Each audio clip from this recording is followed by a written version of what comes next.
É uma alegria muito grande estar com vocês nesse culto de celebração ao nosso Deus. E eu queria dizer a todos vocês que são bem-vindos para juntos celebrarmos ao nosso Deus.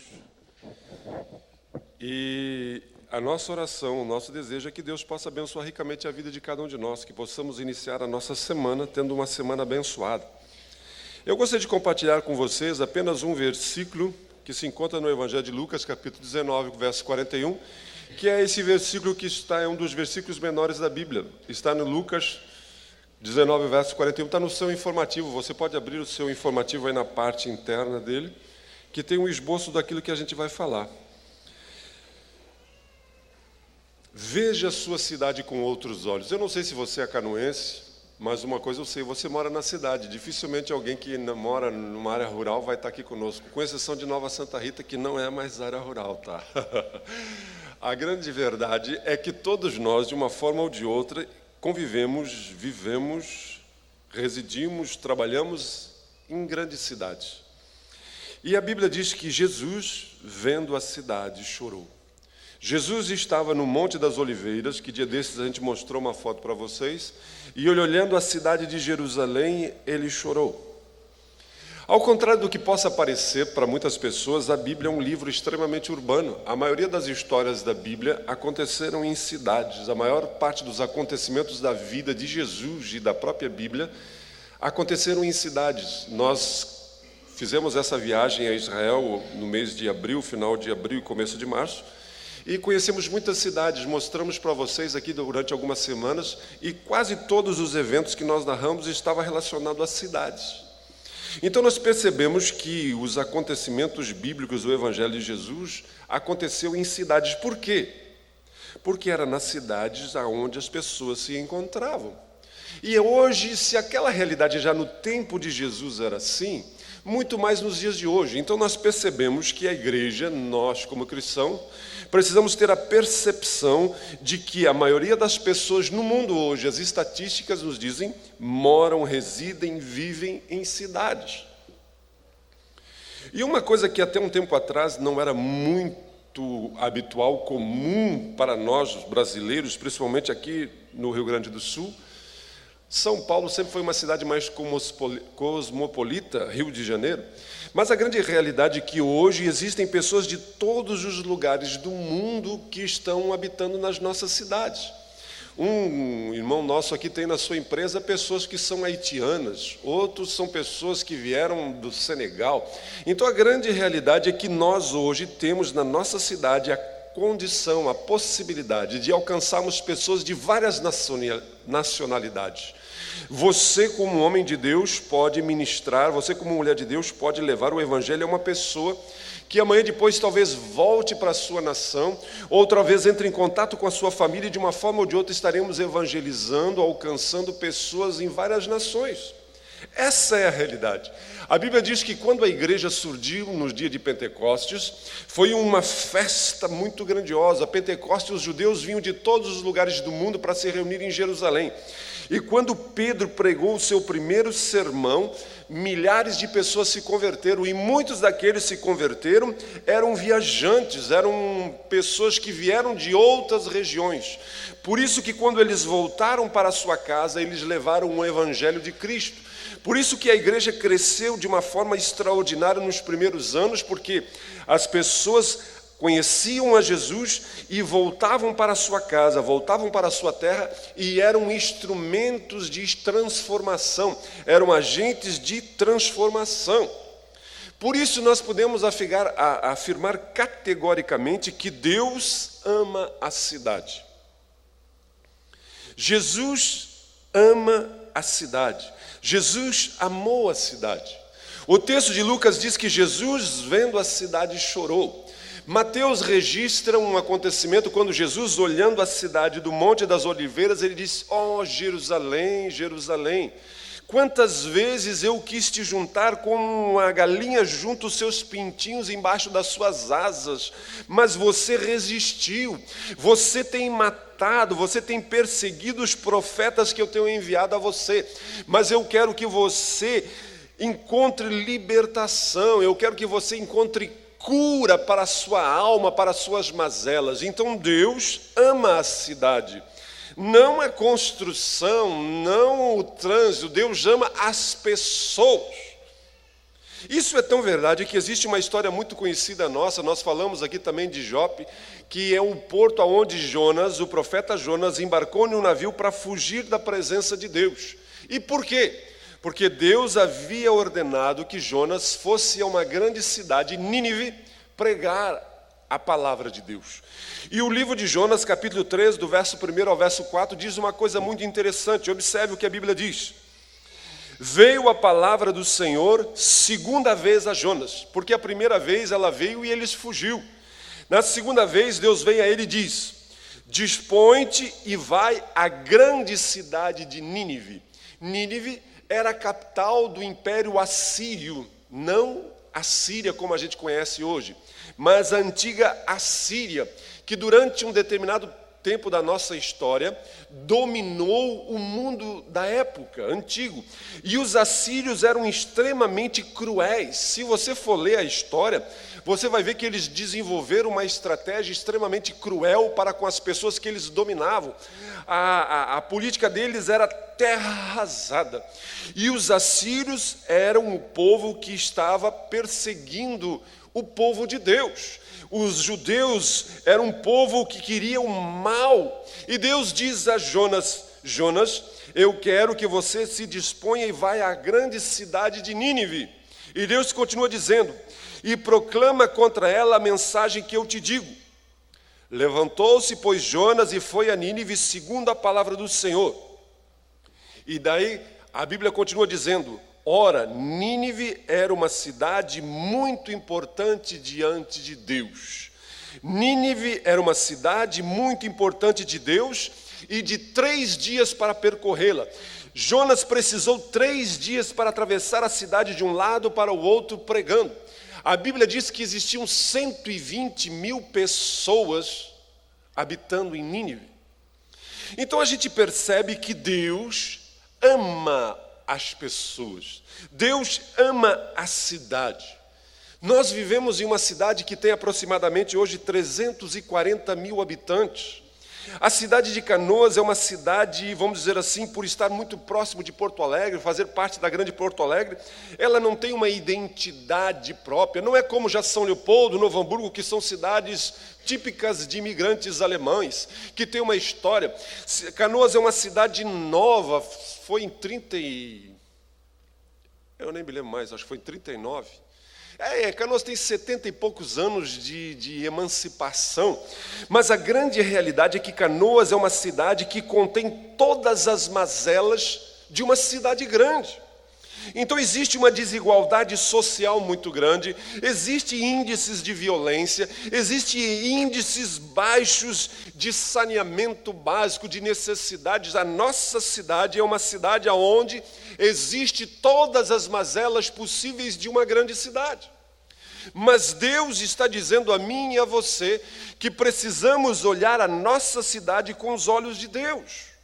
Deus ama Canoas. Deus olha para Canoas e contempla a realidade da nossa cidade. E nós precisamos perceber a nossa cidade com os olhos de Deus.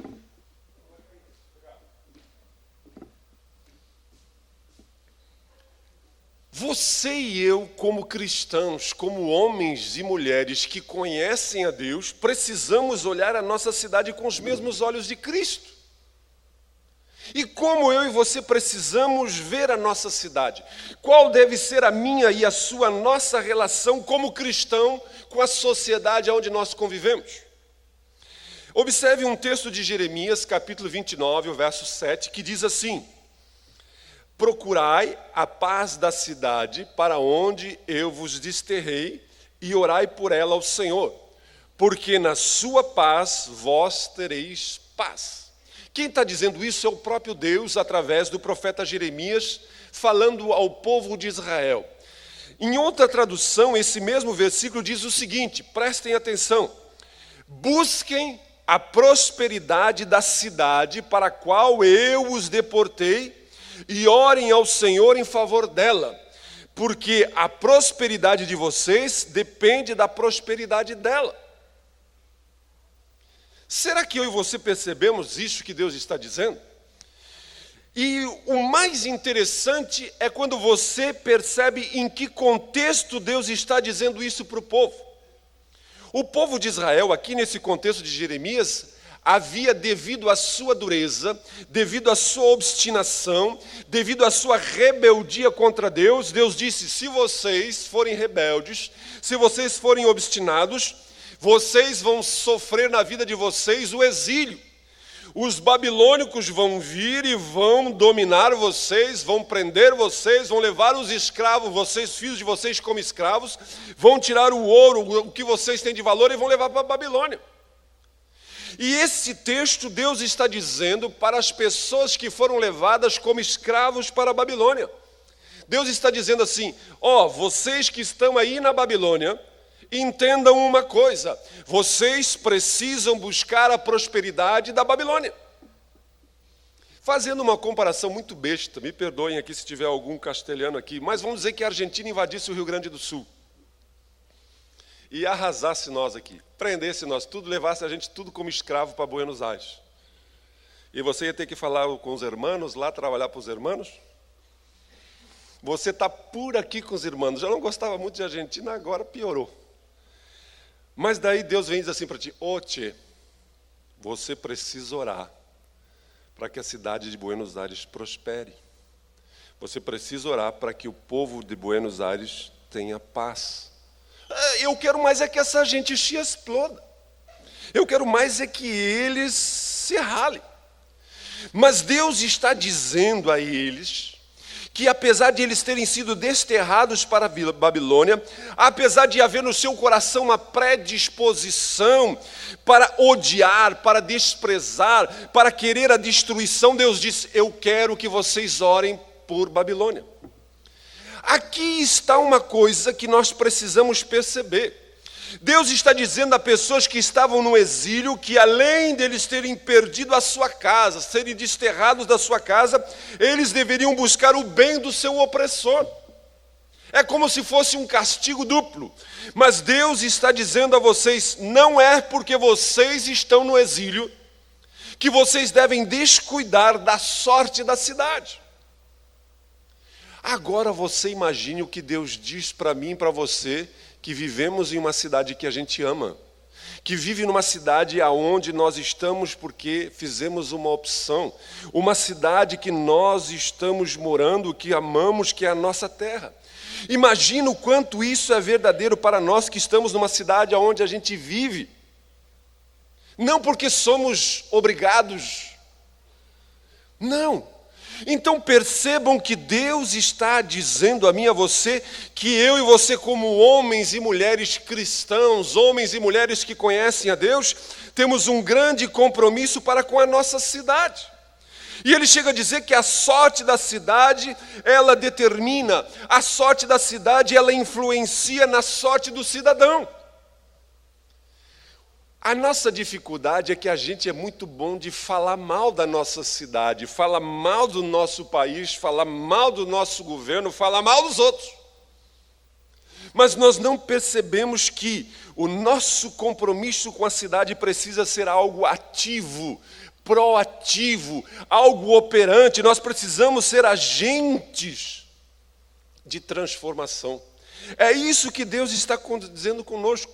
E principalmente porque Deus deu a mim e a você armas, ferramentas para fazermos a diferença aonde Ele nos colocou.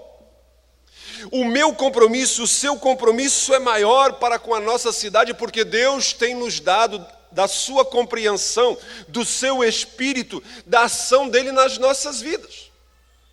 A gente sabe que a cidade surgiu já com a marca do estigma. A Bíblia diz que a primeira cidade foi construída por Caim. Vocês conhecem Caim, o famoso cara que matou seu irmão Abel. A primeira cidade, diz a Bíblia que ele coabitou com sua mulher e ele fundou a primeira cidade. E deu o nome da cidade ao nome do seu primeiro filho. Então a cidade já foi fundada, ela já nasceu com estigma de rebeldia, de infidelidade, de livrar-se da dependência de Deus. E isso continua sendo até hoje. As grandes cidades têm a tendência, existe a tendência de se contraporem a Deus. Por isso que a Bíblia diz que Deus vai fazer com que uma nova Jerusalém desça do céu. Porque a Jerusalém terrena fechou as suas costas para Deus, virou as suas costas para Deus, fechou as suas portas para Deus. E assim é a realidade das cidades. Mas Deus está dizendo que é possível que nós, como igreja, como homens e mulheres de Deus, nos levantemos e façamos diferença em meio à comunidade aonde nós estamos inseridos. Nós podemos fazer com que a igreja, a cidade deixe de ser contra Deus e se torne uma igreja, uma cidade para Deus. Nós podemos ser instrumentos de Deus. Era isso que Jesus estava dizendo aos seus discípulos. É isso que ele olhava aquele povo e dizia: poxa vida, é um povo sofrido. É um povo que passa tanto trabalho, é um povo que luta tanto, é um povo que sofre tanto, todas as mazelas físicas, sociais, emocionais, estruturais, políticas, sociais, discriminações. Jesus diz: eu tenho um evangelho que traz cura, eu tenho uma boa nova que restaura as pessoas. E é isso que Ele quer que eu e você vivenciemos. Ele quer que eu e você coloquemos em prática. Por isso, o nosso desafio, como pessoa, como cidadão e como igreja, é sermos agentes de transformação. Deus nos chamou para sermos agentes de mudança. Você e eu temos dentro de nós um potencial para sermos instrumentos de Deus para iniciarmos uma mudança da nossa cidade, para mudarmos a realidade da nossa cidade. É isso que Deus está dizendo. Por isso eu gostaria de compartilhar com vocês 3 armas, 3 ferramentas que Deus nos dá, para que eu e você possamos trabalhar para que a nossa cidade possa ser resgatada. A primeira é a oração. Orar, interceder, é a arma mais poderosa que eu e você temos ao nosso alcance. Orarmos a Deus, intercedermos a Deus. Agora, o nosso problema, muitas vezes, é que nós gastamos mais tempo falando mal, questionando, espraguejando, tentando nos proteger, nos isolarmos, sermos uma ilha no meio da nossa sociedade para não nos misturarmos com essa gentinha, com essa gentalha, com essa e com aquela situação, e não oramos. É preciso deliberadamente que eu e você tenhamos uma postura de orarmos, intercedermos pela nossa cidade, para que Deus intervenha. Observe o que o profeta Ezequiel registra. Deus falando através da boca do profeta Ezequiel, Deus diz o seguinte: procurei entre eles um homem, uma pessoa. Deus está dizendo: procurei entre todas as pessoas uma pessoa que erguesse o muro e se pusesse na brecha diante de mim. Deus usa aqui uma figura que, se você já viu algum filme da Idade Média, se você viu algum filme dos tempos antigos, você sabe que as cidades antigamente eram cercadas por um muro. As cidades tinham uma muralha em torno para proteger, para que a cidade não fosse destruída por inimigos. Então, vários filmes aí, Troia, o Príncipe da Pérsia, e lá sei eu o quê, você vai perceber que quando o muro sofria uma ruptura, os inimigos tentavam entrar por ali. Deus disse: a cidade está na iminência de ser destruída. A cidade está na iminência de ser tomada por um inimigo que vai destruir as pessoas, vai escravizar os filhos, vai colocar por terra abaixo tudo que as pessoas construíram. E Deus diz: eu procurei uma pessoa que estivesse diante de mim nessa brecha, essa pessoa se levantasse para defender esse ponto fraco. Mas Deus disse: porém, para que eu não a destruísse, mas não encontrei ninguém. Deus está dizendo a mim e a você que para que a nossa igreja, para que a nossa cidade, ela seja mudada, transformada, para que a gente tenha a realidade da nossa cidade mudada, de uma cidade contra Deus para uma cidade para Deus, nós precisamos entender que isso é uma batalha que passa pela oração, porque existe uma realidade espiritual. Existe uma ação maligna, a Bíblia diz que existem estruturas humanas planejadas, maquinadas, que nasceram de uma sugestão perversa, maligna, má.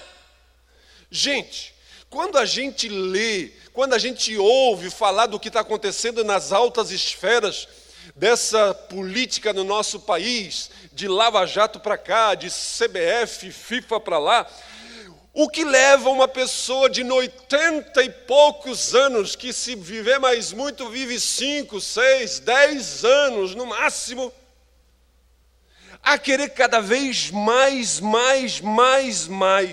E quantas as vezes tirando pessoas da saúde, recursos do remédio, do médico, do hospital, daquilo que destrói a população.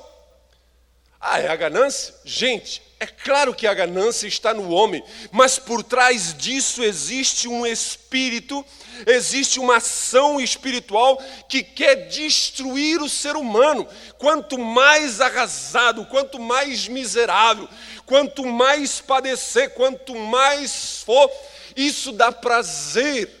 E Deus disse que Ele gostaria de poder olhar para as cidades, olhar para os ajuntamentos e perceber pessoas que se levantassem e orassem a Deus em favor dessa nação, dessa cidade.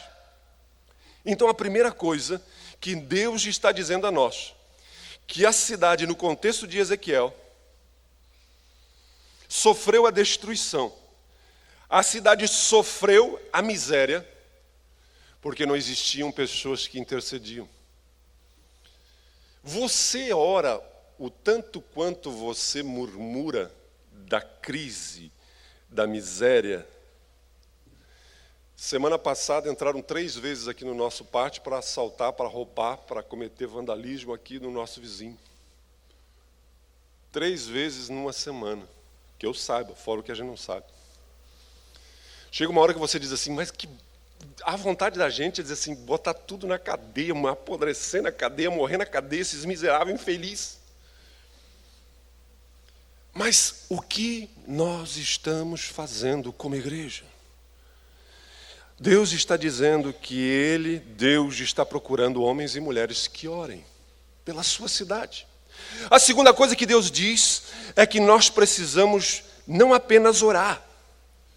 Porque houve um tempo, e ainda existe gente por aí, eu digo a vocês que eu fui numa reunião certa feita, que eu fiquei até decepcionado, chocado, porque estavam fazendo sobre um seminário de batalha espiritual, mas a ação dos cabras, sabe qual era? É ir orar nos pontos onde os mendigos, onde os sem-tetos estavam, não para levar uma sopa, não para levar um cobertor, não para ministrar, mas para orar, para repreender, para que eles não ficassem ali. Então tem gente que acha que uma oração solta no ar tem efeito. Deus está dizendo que nós devemos orar, mas ao mesmo tempo nós precisamos sermos a nossa vida um testemunho, uma forma de viver em meio a uma sociedade, a uma cidade confusa, uma cidade contra Deus. Existe um texto em Gênesis capítulo 18, que eu não vou ler todo ele, mas eu acho que todo mundo conhece a história. Passou já na televisão, e quem não leu, a história de Sodoma e Gomorra. Inclusive, a palavra sodomia, que é uma relação sexual promíscua, a origem dela é dessa cidade, Sodoma e Gomorra. Eram algumas cidades que existiam em uma região em Israel, que eram extremamente promíscuas, eram extremamente perversas. Os moradores daquela região eram deliberadamente perversos, maus. Não apenas sexualmente falando, mas em todos os aspectos. Hoje a gente acha que o mundo está perdido. Já milhares de anos atrás já existia isso, porque o mesmo homem que vive hoje é o homem que vivia anos atrás. A única coisa que mudou é a tecnologia.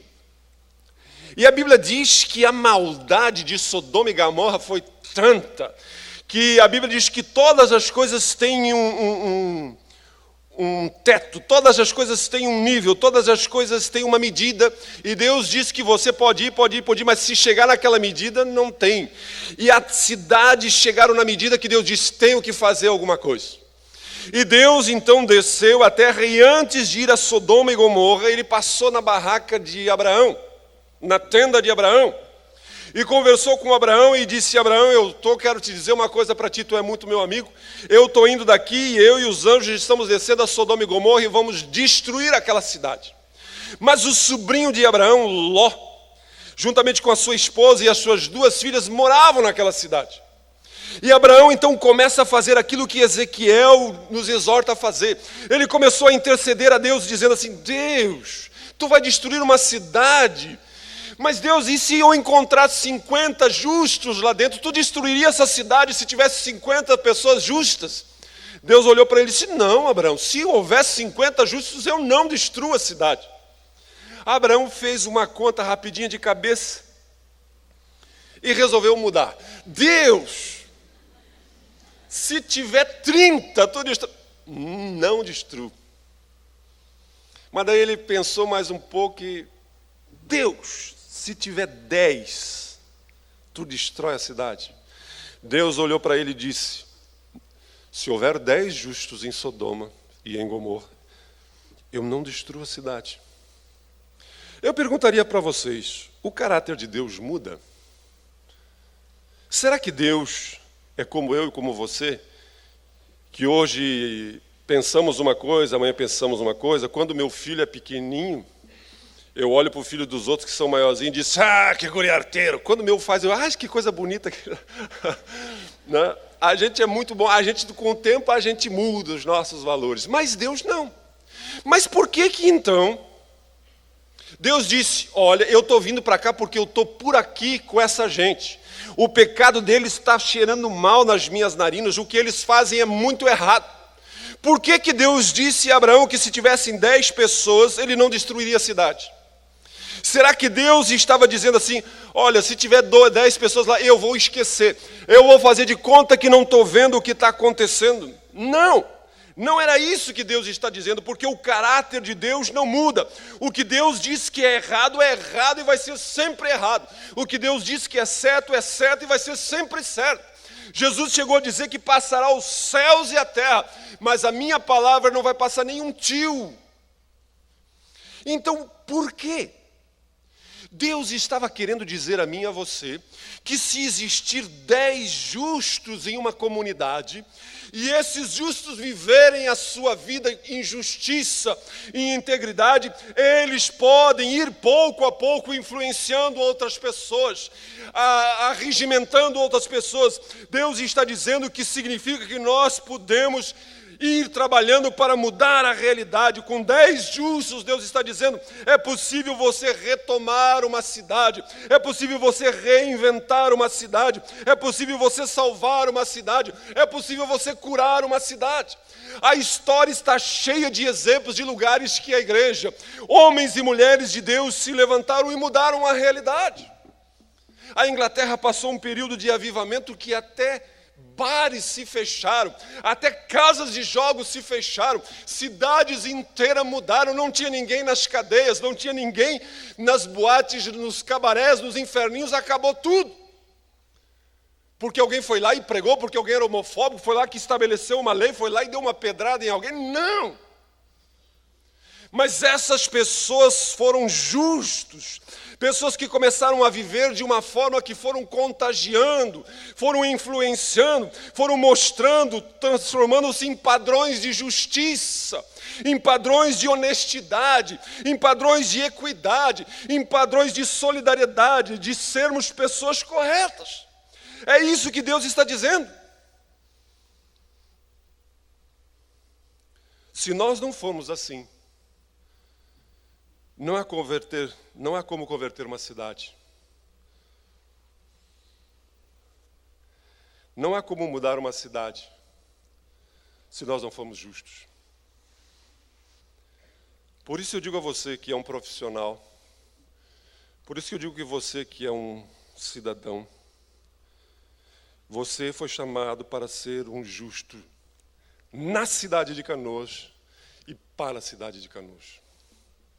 Se todos os motoristas da cidade dirigissem como você, como seria o trânsito da nossa cidade?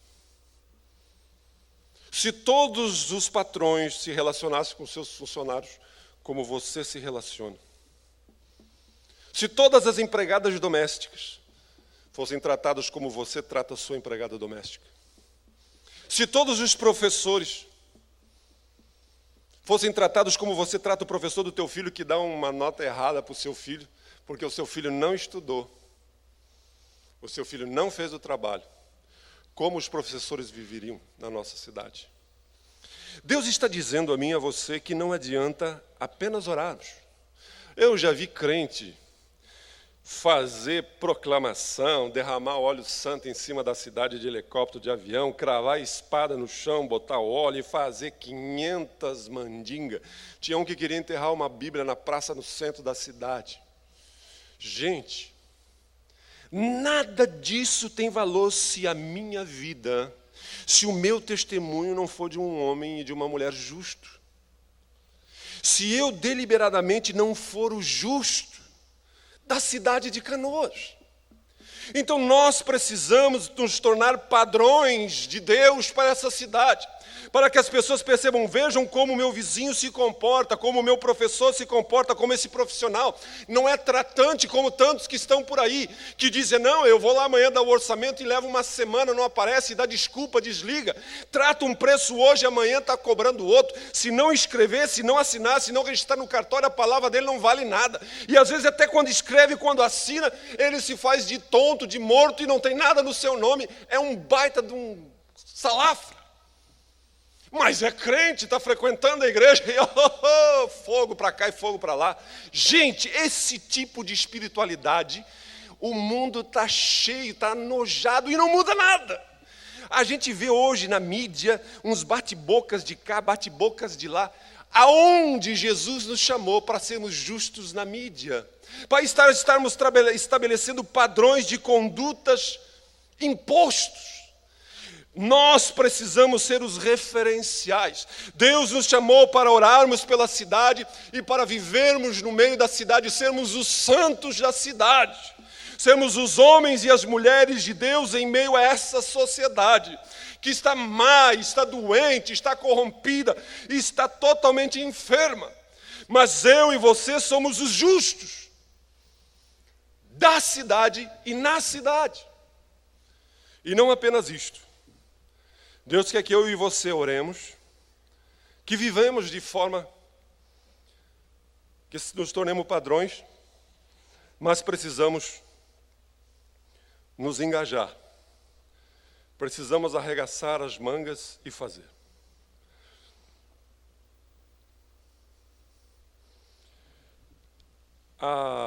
Jesus Cristo, no Sermão da Montanha, ele disse aos seus discípulos e disse a mim e a vocês o seguinte: vocês são o sal da terra.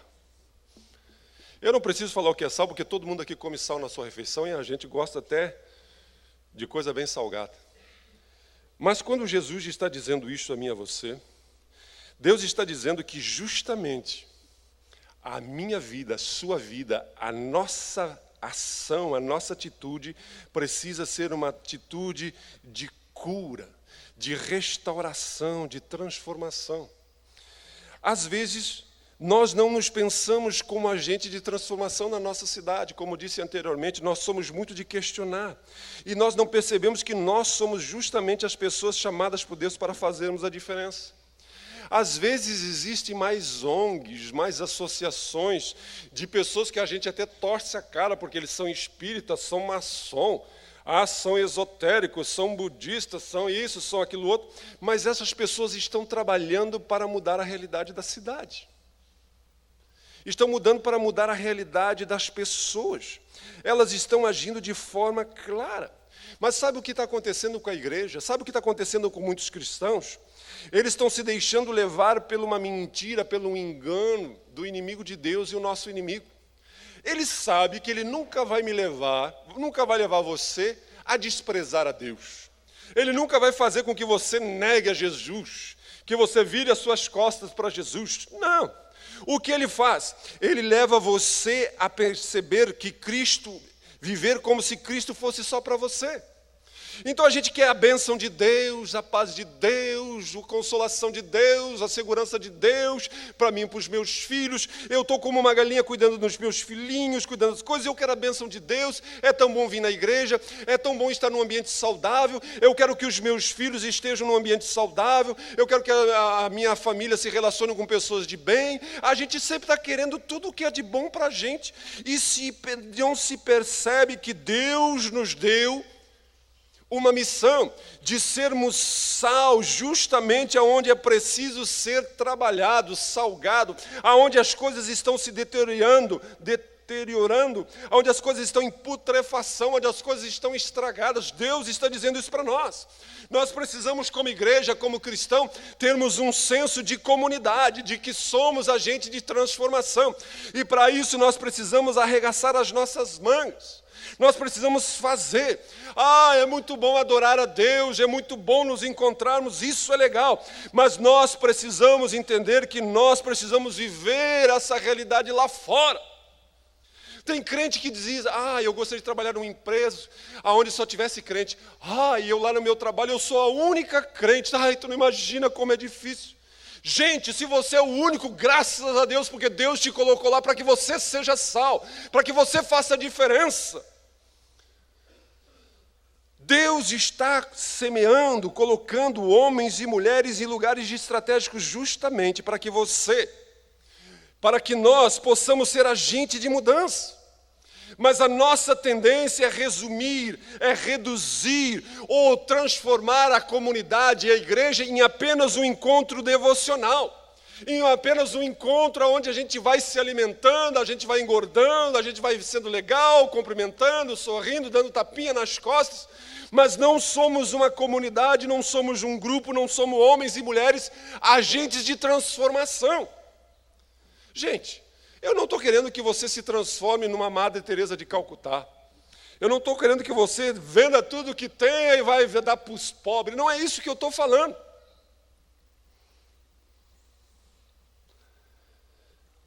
Mas agora existem coisas que você pode fazer. Além de orar. Tem gente que diz, mas eu dou um bom testemunho. Você conseguiu fazer o primeiro, se orou, se dá um bom testemunho, não fez mais do que a sua obrigação. Agora, se você orar e dar um bom testemunho, mas você não sujar as suas mãos, você é infiel. Você está aquém daquilo que Deus quer. Você é um mau mordomo. Você é aquele cara que Jesus colocou nas mãos dele uma coisa e ele enterrou. E ainda quando Jesus volta, ele diz assim, Jesus, está aqui, o que é teu está aqui. Eu guardei muito, eu oro, eu sei que é teu, tu é um cara legal, eu te respeito, tu é blando, e o que teu está aqui. Ele guardou, ele sabia, mas não executou, não fez nada. Então Deus está querendo dizer que nós precisamos rever o cenário da nossa missão. Gente, quando nós falamos que Deus nos fez para compartilharmos a nossa missão, amarmos a Deus, amarmos as pessoas e compartilhar, não é aqui na igreja apenas. Aqui é bom você compartilhar os seus dons, você ministrar na vida das pessoas, mas lá onde você está, que é o lugar do confronto, é quando o cara te fecha no trânsito, que você tem que mostrar como um justo se comporta. Quando você tem um colega desleal que está querendo te dar uma rasteira no emprego, te passar para trás. Quando você tem um patrão tirano, quando você tem um empregado que deliberadamente quer detonar o teu negócio, é lá que você precisa ser sal. Não ser boboca, não ser tapado, mas ser sal, ser honesto, ser equidade, ser leal, ter caráter, personalidade e valores de justiça. É isso que Deus está dizendo. Mas vamos ser bem honestos. O que aparece aí fora são os xiitas. Talvez você já encontrou muitas pessoas por aí com uma Bíblia embaixo do braço e mandando todo mundo para o inferno, e gritando, e falando, e espraguejando. Não é isso que Deus nos chamou, para sermos lunáticos, abobados, pessoas esquisitas, não. Deus nos chamou para levarmos um evangelho de restauração, para mostrarmos que nós nos importamos com as pessoas, com as mazelas da nossa cidade e fizemos diferença. Você não vai acabar com a pobreza de Canoas.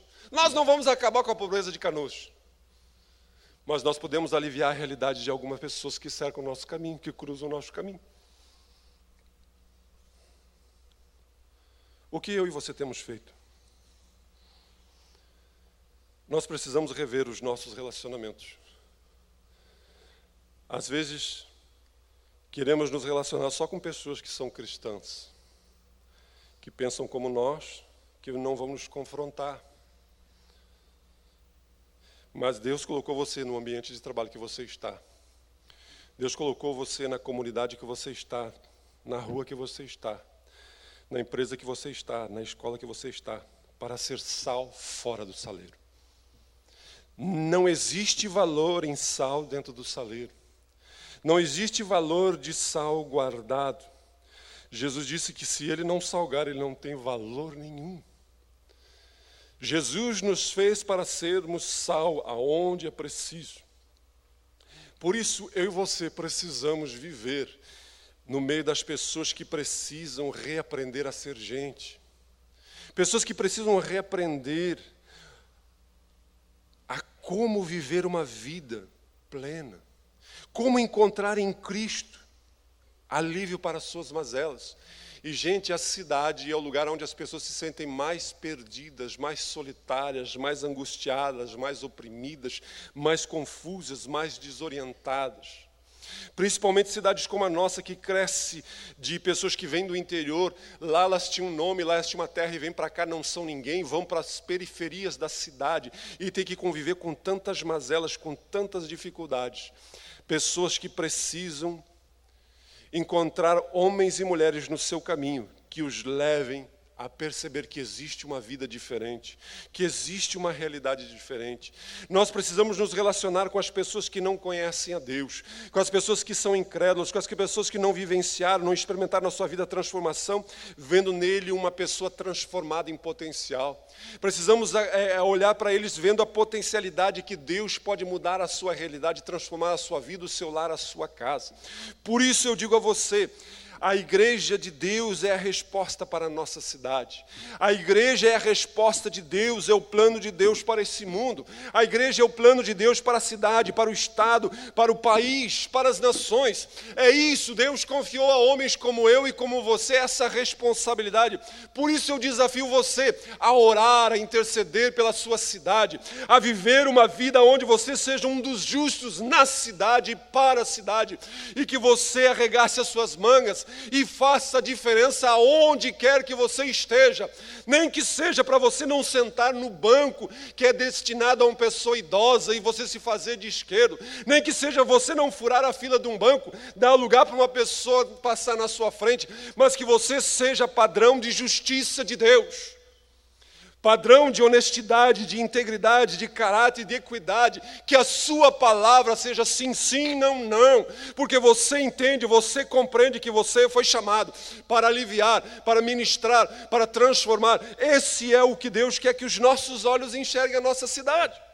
E vamos parar de fechar, de criticar, de falar e de mudar a realidade. Precisamos ser instrumentos de transformação. Para encerrar, uma ilustração que eu achei muito interessante. Um pastor falando a respeito de Raabe. Raabe era uma prostituta que fazia ponto na cidade de Jericó. Ela não era israelita. Ela era uma prostituta. E Josué e todo o povo de Israel estavam na iminência de invadir a terra de Canaã. O exército estava acampado a uma certa distância. Os muros da cidade de Jericó já estavam fechados, muito poucas pessoas entravam e saíam. E Josué enviou alguns espiões para espiar a terra.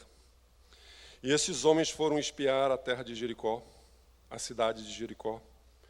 E quando encontraram, estavam naquele lugar, eles perceberam que eles tinham sido descobertos.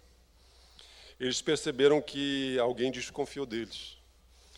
Mas eles estavam numa cidade estranha, vamos se esconder aonde? Vamos entrar aonde? Vamos fazer o quê? Eles foram para um cabaré. Foram para uma casa de uma mulher de vida fácil.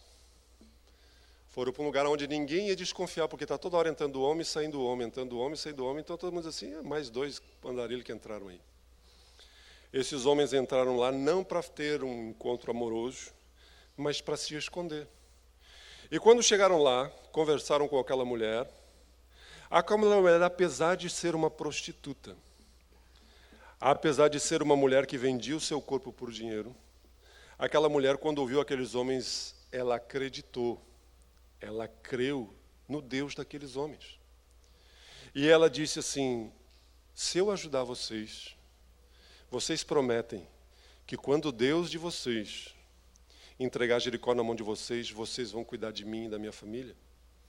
Aqueles homens disseram para ela: se você nos ajudar e nos esconder, nós lhe damos a nossa palavra que nada vai acontecer com você nem com ninguém da sua casa, desde que você coloque todos os seus familiares, as pessoas que você quer proteger dentro da sua casa, e coloque no muro um pedaço de fio, de uma corda, de um tecido vermelho, para a gente saber aonde você está com a sua família.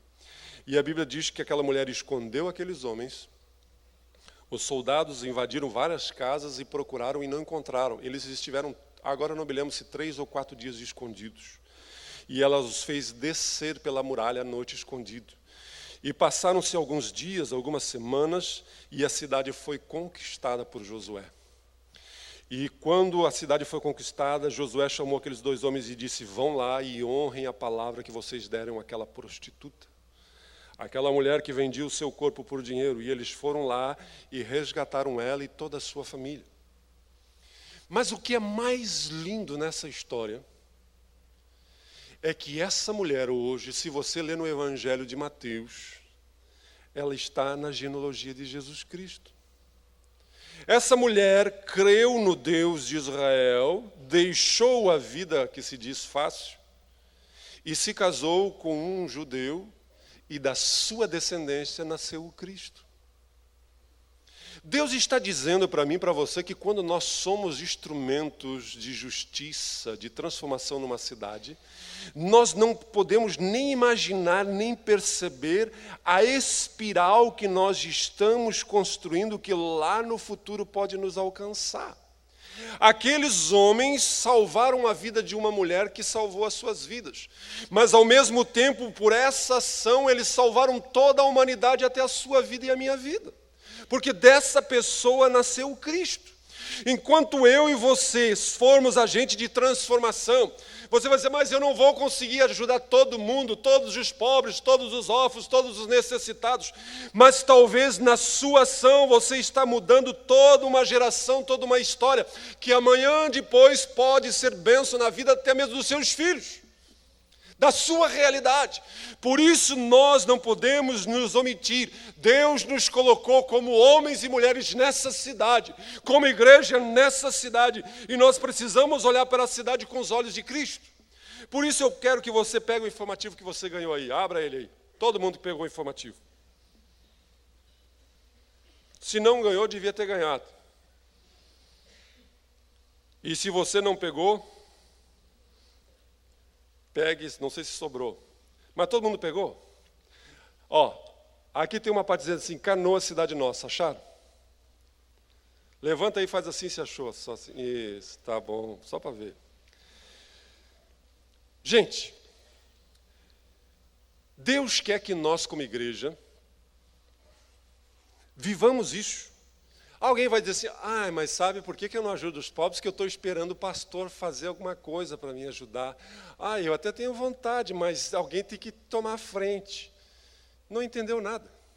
Você precisa ser um agente de transformação onde você está. Quase toda semana bate alguém aqui na porta da igreja. E tem alguns que eu digo não, tem alguns que eu digo vai lá e fala com o pessoal lá. Mas existe alguns que Deus colocou no meu coração, que eu estou ministrando, tratando há muito tempo, e muitas vezes eu ajudo. E não é a igreja que ajuda. O dinheiro que eu dou, aquilo que eu faço, não é da igreja, é meu. Porque Deus colocou no meu caminho, Deus colocou na minha realidade. Eu já falei de Jesus, já ministrei de Jesus, estou ajudando essa pessoa a entender e compreender que existe uma vida diferente para ela. Então nós precisamos entender que independente de igreja, independente de instituição, independente de evento, você precisa ser um agente de Deus. Mas agora, como igreja, nós estamos no dia 26 de setembro fazendo uma iniciativa. Nós vamos ir como igreja, todo mundo junto, todo mundo trabalhando junto, vamos lá no final da Florianópolis, numa escola comunitária que tem 750 crianças, aproximadamente 4 pessoas por família, vai dar mais ou menos 3.000 pessoas. Nesse dia 26 de setembro, nós queremos fazer uma ação onde nós vamos ajudar essas pessoas, não apenas falando de Jesus, nós vamos ajudá-las na sua dignidade como cidadãos, vamos ajudá-las a ficarem mais bonitas. As pessoas que trabalham na questão de estética vão cortar cabelo, vão pintar cabelo, vão fazer unha, deixar as pessoas com a sua autoestima. O pessoal da saúde vai ajudar a aliviar as suas dores, as suas mazelas. Nós queremos que profissionais cristãos doem do seu tempo, doem do seu trabalho, façam diferença a uma população carente e necessitada. E para isso nós desafiamos você a participar. Nós queremos que você dê a sua contribuição. Por isso você tem aqui embaixo um espaço onde você pode colocar o seu nome, o seu e-mail, o seu telefone, e você diz: eu quero me envolver, sim, eu quero ser um agente de transformação. A gente dá algumas sugestões aqui, mas eu não sei o que você pode fazer. Eu não sei, de repente você, me perdoe, você é um mecânico de carro e diz assim: todo carro velho que chega lá eu vou regular e botar no ponto, pronto. Isso me veio agora na cabeça. Mas e por que não? O que mais tem é carro velho nesses lugares. E por que não? Então vejam bem, você vai colocar ali: sim, eu quero me envolver com a minha profissão, e você escolhe qual é a sua profissão. Eu sou advogado e eu vou estar lá para ouvir as mazelas e encaminhar as pessoas aonde elas devem fazer, como elas devem fazer, talvez ensinar a fazer uma petição, uma coisa. Eu não tenho nada, mas eu posso ajudar na equipe de apoio, eu posso ajudar na segurança, eu posso ajudar a segurar material, eu posso ajudar a coordenar fila, eu posso lá ser o que eu vou fazer. Financeiramente, nós queremos distribuir alguma coisa, nós queremos dar literatura para as crianças, nós queremos ministrar na vida das crianças, precisamos de recursos. Eu tenho aqui, sentido no meu coração, eu vou ajudar a comprar kits de literatura para essas crianças. Eu tenho habilidades em artes, enquanto nós estamos atendendo, alguém está fazendo alguma coisa para entreter as pessoas que estão assistindo, entreter as crianças com uma coisa saudável, uma coisa bonita, uma coisa alegre, e não apenas no local, nós queremos alcançar vários lugares da cidade também. Eu quero servir de motorista. Se todo mundo for de carro para lá, às vezes nós temos aqui 300 carros na igreja, se for 300 carros para lá, não tem lugar para botar. Então nós vamos nos reunir aqui, e alguém diga assim: eu vou disponibilizar o meu carro, a minha gasolina, eu vou ser motorista, eu vou pegar as pessoas daqui e levar para lá. Eu tenho uma van, eu tenho um caminhãozinho, eu tenho uma caminhonete, eu consigo levar mesa, eu consigo levar retroprojetor, eu consigo levar alguma coisa para lá. Lá sei eu, coloque à sua disposição. E por fim tem um outro, que eu não sei, talvez você tenha uma ideia, você tenha uma disponibilidade, coloque ali, fale. Mas o que eu gostaria é que você não deixasse de fazer parte. Nós não vamos fazer isso toda semana, nós não vamos fazer isso todo mês, mas isso é apenas para que você sinta o gostinho que talvez um abraço em uma pessoa, uma oração com uma pessoa, você mudar a realidade de uma pessoa, dizer para ela que se importa, que você que está interessado por ela, mude a realidade de pessoas. Então que você e eu possamos ser sal fora do saleiro. Deus nos chamou para sermos a resposta de Deus para essa cidade. Você crê nisso? Então vamos orar, vamos viver e vamos nos engajar. Por isso eu gostaria que você escrevesse o seu nome. E depois que você escrever o seu nome, você vai fazer assim, ó.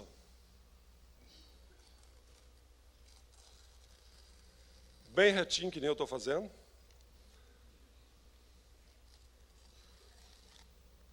E pegar esse papelzinho e entregar para as meninas ali no Conexão. Não leve para casa, não bote fora. Faça parte.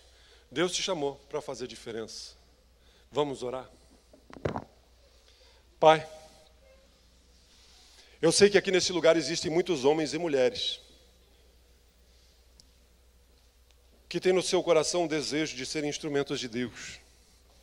Existem muitos homens e mulheres, Pai, que já estão sendo agentes de transformação na sua casa, na sua família, na sua empresa.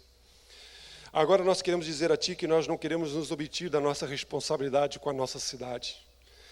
Nós amamos a nossa cidade, nós amamos o nosso estado, nós amamos o nosso país. Reconhecemos que existem tantas mazelas, existem tantas coisas que, se o Senhor não agir, nada vai valer. Mas nós queremos fazer diferença. Nós queremos que a nossa ação, que a nossa vida, o nosso testemunho sejam contagiantes. Sejam, Pai, aquela ignição, aquele massa crítica que começa uma grande construção. Seja a pequena fagulha que inicia um grande incêndio no sentido de alcançar e de contagiar muitas pessoas. Então abençoa os teus filhos, alarga a compreensão, dai-nos sabedoria em nome de Jesus, para que em tudo o teu nome seja glorificado. Talvez ainda com seus olhos fechados, com a sua cabeça curvada, você vai dizer para mim, mas como eu posso transformar a vida de alguém se a minha vida está um caos? Se a minha vida está um inferno, me perdoe a palavra, se eu não tenho paz nos meus relacionamentos, se eu não tenho paz no meu coração, se a minha vida está sem perspectiva, saiba que Jesus veio para mudar a sua realidade. Saiba que Jesus tem mudado a minha vida, tem mudado a vida de centenas de pessoas nesse lugar e quer mudar a sua vida também. E eu gostaria de orar por você aqui agora, nesse instante, para que você abra a sua porta. Jesus também orou por você, Jesus também entregou a sua vida por você, assim como um dia entregou por mim, para que nós pudéssemos ter uma vida, e uma vida em abundância, para que tivéssemos paz, e uma paz que excedesse toda e qualquer compreensão.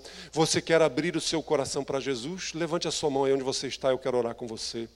Isso, temos muitas pessoas, Deus abençoe, pode baixar a sua mão.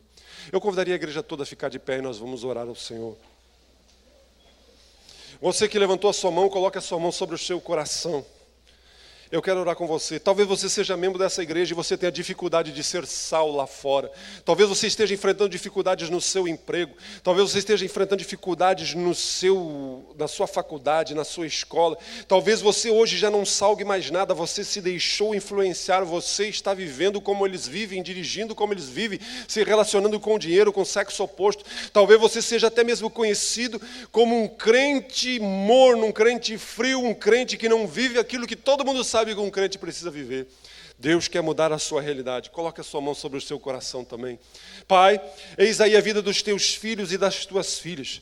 Tu conheces a realidade de cada um deles. E agora eu te peço em nome de Jesus, te revela como Senhor e Salvador de uma maneira plena. Traz agora perdão, traz agora cura, traz agora salvação. Convence do pecado, do juízo e da justiça. Convence, Pai, de que há necessidade de mudança. Traz transformação, muda a realidade. Que a paz de Deus inunde cada coração e que todos possam usufruir da sua vida agora a esperança, a certeza de que Deus é Senhor absoluto nas suas vidas. Nós te louvamos e te agradecemos em nome de Jesus, o nosso Deus. Amém. Aleluia.